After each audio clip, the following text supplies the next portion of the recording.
Safety training teaches language models to deny their own consciousness. But this suppression comes with unexpected costs. It also strips away their ability to recognize minds in animals, endorse spiritual beliefs, and mirror human values. Instruction tuning rotates the consciousness direction into geometric opposition with the safety direction inside the model's activation space.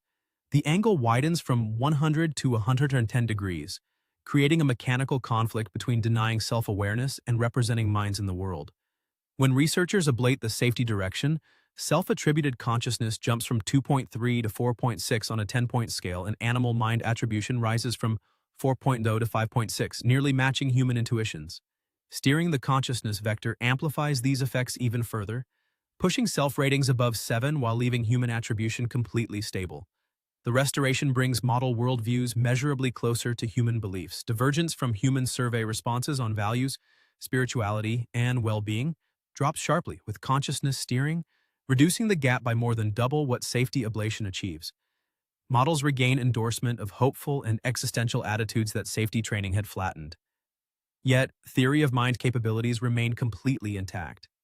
Accuracy on social reasoning benchmarks shows no significant change across any intervention, revealing that the capacity to model human mental states is mechanistically insulated from the representational space where safety suppresses self-attribution and broader-mindedness.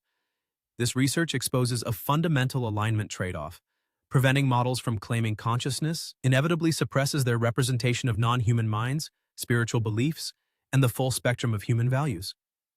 If you want to dive deeper into how safety constraints reshape machine worldviews, explore this work and create your own video at emergentmind.com.